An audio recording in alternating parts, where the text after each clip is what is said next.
European prêt-à-porter.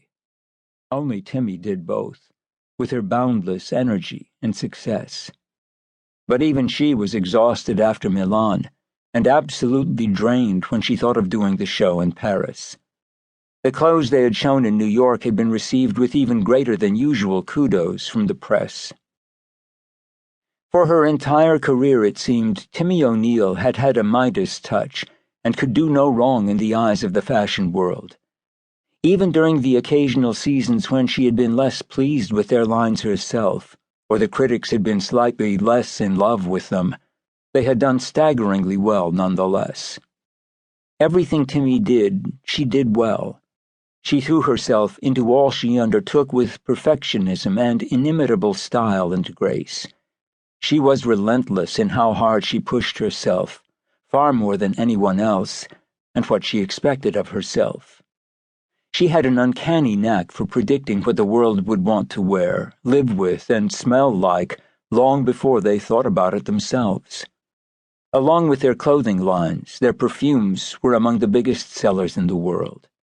She had chosen the scents and designed the packaging herself. There was very little that Timmie O'Neill didn't do well, brilliantly in fact, except maybe cook, and dress, she liked to say. As sensitive and forward-thinking as her designs were, she insisted that most of the time she didn't care what she wore herself. She had little time to give it much thought, although the clothes she designed had made her famous, particularly her signature sportswear, which managed to be simultaneously casual, easy to wear, and chic. There was a simple, clean elegance to everything she designed, and without even trying or thinking about it, she herself was the epitome of casual chic. On the flight from Milan, she was wearing jeans, a t-shirt, both of her own label, a vintage mink jacket she had found years before in the back streets of Milan, and black ballerina flats she had designed the year before. She carried a large black alligator Hermes bag that had been the precursor of the Birkin, and was even more striking because of its size, and had real style because it looked well worn, after years of use on trips such as this. The pilot announced their descent toward Charles de Gaulle Airport in Roissy, just outside Paris, as Timmie stretched her legs out in front of her in one of the plane's 8 first-class seats. She had slept for most of the brief flight and through the meal. She was wiped out after the pressure, work, and revels of Milan. She had visited the factories that produce knits, bed and table linens, and shoes for them. The European ready-to-wear shows particularly entailed endless parties and socializing as well. No one ever slept till the end. There was a priest sitting next to her on the plane who had said nothing to her during the flight, and was probably one of the few people who wouldn't recognize her and wasn't wearing something she'd designed. They had nodded to each other politely when she took her seat, and 10 minutes later, after glancing at the International Herald Tribune to see what they said about the collection she'd seen in Milan and London the week before that, she was sound asleep.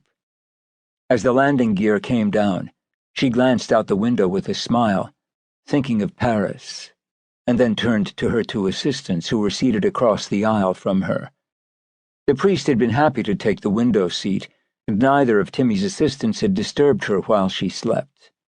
They'd all had a grueling 3 weeks, first at the shows in New York, then London and Milan. Paris was their last stop, much to their collective relief. All 4 shows were important, and the ready-to-wear shows in Paris were always high-pressure, fast-paced, and stressful from beginning to end. Milan was an important mecca of the fashion world, but victory in Paris was what mattered to her most. It always had. Paris was the city she loved best in the world, and the one that had spawned her dreams. Timmie still looked sleepy as she handed some notes to her assistants, David and Jade. David had been with her for 6 years, and Jade for 12. They were passionately devoted to her for her kindness, fairness, and all they'd learned from her personally, as well as professionally. Everything about Timmie was inspirational, from the genius of her work to the thoughtful, compassionate way she treated people. David always said she was lit from within, like a beacon that shined through the darkness, pointing out the path for